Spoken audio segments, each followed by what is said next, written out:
भूमि news की team आपको दिखा रही है राजस्थान हर गांव की तस्वीरें, जहां पर भादरा हल्का पड़ता है, जिला हनुमानगढ़ है और जो गांव है जोगीवाला, हम आज पहुंचे हैं। वहां के सरपंच ने अपने गांव में कितना विकास किया है, दिल से काम किया है, जितना भी किया दिल से किया। अब वो क्या कुछ समस्याएं रह गई हैं उनके बारे में भी हम बातचीत करेंगे, और उन्होंने जो काम किया वो ईमानदारी से किया और जो आगे करेंगे वो भी ईमानदारी से करेंगे, और क्या उद्देश्य था सरपंच का वो पूरा हुआ या नहीं हुआ वो भी हम जानकारी लेंगे। बाकी समस्याएं जो रहती हैं, सरकार की जो नीतियां होती हैं वो धरातल पर पूरी तरह से नहीं उतर पाती। कई जगह जनता परेशान रहती है, पर लेकिन हमने जब इस गांव में जाकर देखा तो जनता ज़्यादा परेशान नहीं थी। जनता ने कहा कि काम अच्छे हुए हैं, और वो काम कैसे अच्छे हुए हैं वो रूबरू हम सरपंच के प्रतिनिधि से जानकारी लेंगे कि कैसे अच्छे हुए हैं, क्या क्या दिक्कतों का सामना करना पड़ा सरपंच के प्रतिनिधि ने। जी स्वागत आपका हमारे चैनल पर। क्या आपका स्वागत है सर।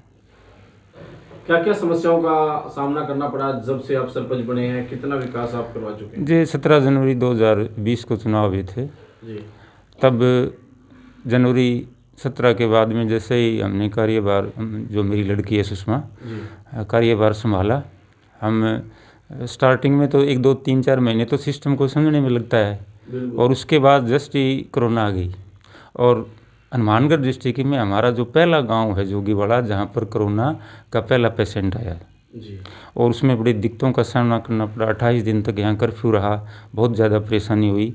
सारे गांव को लॉक कर दिया गया, तो गांव के जितने भी लोग थे, फसल का टाइम था, परेशानियों का सामना करना पड़ा। फिर जिस तरीके से हमने, हमारी जो सहयोगी टीम थी, हमने उनको पूरा सहयोग करने की कोशिश की और हम अपने कार्य पे मेरे हिसाब से हम खरे उतरे। रही विकास की बात, विकास को लेकर जैसे सरकार का नारा है सबका साथ सबका विकास सबका प्रयास, ये नारा धरातल पर कितना साकार सिद्ध होता नजर आता है? नहीं, मेरी नज़र में तो मेरे गांव में 1000 या 1100 लगभग के घर हैं। तो मैंने किसी जाति विशेष का नहीं, सभी लोगों को साथ लेकर चलने का मेरा मानस था, और यही मैंने किया। और पहले मैं स्कूल चलाता, 20 साल मैंने स्कूल चलाया, तो सभी बच्चे, युवा, बुजुर्ग, उनसे मेरा लगाव था। और उन्होंने मैं पहले निर्विरोध बनाने की भी कोशिश की लड़की को, लेकिन फिर हम लगभग 1000 वोटों से हम जीते। गाँव का बड़ा सहयोग रहा और हमें भी गाँव वालों ने अच्छा सहयोग दिया है। दूसरा हम बात करते हैं, प्रधानमंत्री जी का सपना था कि 2022 में सभी की छत पक्की हो जाएगी। आज भी कई परिवार ऐसे जिनकी छत कच्ची है, उनको छत नसीब नहीं हुई है। इसके पीछे कारण क्या है, और क्या कभी प्रधानमंत्री जी का सपना ये पूरा हो सकता है? नहीं सर, ये पूरा होगा, लेकिन हमारे गांव में पहले भी प्रधानमंत्री जो पीएम आवास योजना है उसके तहत मकान आए हैं। और बाद में हमने सर्वे करके जिस जिस घर में मतलब छत कच्ची थी उनका सर्वे करवा के ऊपर भेज दिया गया है।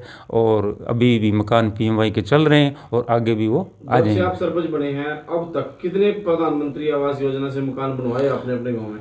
लगभग 48 के लगभग तो पहले हमने बना दिए। उसके बाद में 198 की लिस्ट आई थी, और 198 से में लगभग 100 घर है वो मान्य, यानी कहने का मतलब योग्य नहीं थे। और लगभग 98 की लिस्ट हमारी आई थी। 98 से हमने 48 पहले पूरे कर दिए, 25 का टारगेट फिर आया। अभी लगभग 25 का जो टारगेट है वो पूरा होने वाला है। गांव में पीने के पानी की क्या व्यवस्था है? पीने के पानी को लेकर क्या करना चाहेंगे, उसके लिए भी कोई प्रयास किए गए आपके माध्यम से? पीने का पानी का ये ऊंचे लेवल की बात है, विधायक स्तर या जो भी एमपी स्तर की बात है। हमारे यहाँ पहले जोगीवाड़ा में 17 गाँव को पानी जाता था वाटर वर्क्स के माध्यम से, पुरानी स्कीम की योजना के तहत। वो स्कीम तो डिसमिस हो गई, और उसके बाद में हमारा गांव पानी की किल्लत से जूझ रहा है, ये कटु सत्य है। और अब भी पिछले विधायक ने सागड़ा से जोड़ने की बात की थी जोगीवाड़ा की, पाइपलाइन के माध्यम से पेयजल की, अभी तक वो साकार नहीं हो पाई है। तो मूलभूत हमारी ये समस्या पानी की तो है सर। इसके अलावा और कोई समस्या, जैसे कि सीसीटीवी कैमरे आपके माध्यम से लगवाए गए हों या नहीं? नहीं, गांव में तो नहीं लगवाए गए सर, अपनी पंचायत में है। की समस्या, जैसे अंधेरे में दिक्कत होती है, अंधेरे में रात को परेशानियों का सामना नहीं, करना ऐसा पड़ता है। कुछ नहीं है। एक बार योजना आई थी कि जो सरकारी भवन जितने भी हैं, बिल्डिंग है, वहाँ पर हमने भवन के सामने लाइट की व्यवस्था की योजना बनाई थी। और मूलभूत समस्या जो अभी है वो पानी की है। और बिजली की व्यवस्था ठीक है, कोई दिक्कत नहीं है। और जो कम्युनिटी हॉल है गांव में, उसकी भी समस्या है कोई? हाँ, कम्युनिटी हॉल नहीं है। मैंने अंबेडकर सामुदायिक भवन के लिए प्रधान जी और विधायक जी को बोला हुआ है, प्रस्ताव भेजा हुआ है। जैसे ही वो करेंगे तो अंबेडकर सामुदायिक भवन हम बढ़ाएंगे। शमशान घाट को लेकर कोई रास्ता कच्चा हो? यानी शमशान घाट का रास्ता हमने बना दिया, पक्का है जी। पक्का कर दिया गया है। गांव में कोई वेलकम गेट बनवाया गया हो आपके माध्यम से? वेलकम गेट नहीं बनवाया गया सर।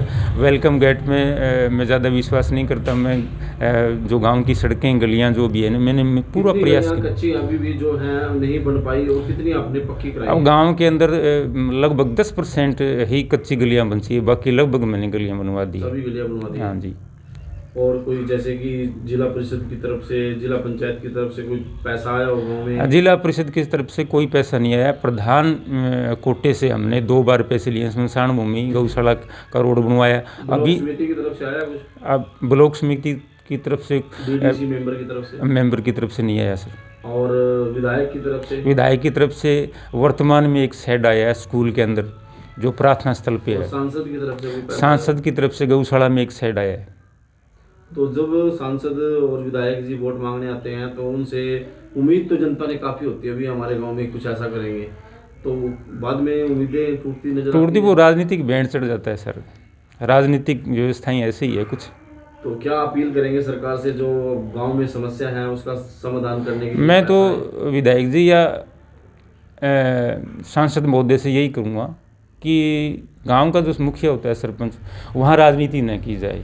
वहाँ पर सबको एक समान या एक नज़र से देखा जाए और एक नज़र से ही वहाँ बजट उपलब्ध कराया जाए, तभी सबका साथ, सबका विकास हो सबका पाएगा। प्रयास का जो नारा है धरातल पर साकार सिद्ध होता नजर आता है। हाँ जी, हाँ जी, हाँ जी। एक और हम बात करते हैं गांव में, जैसे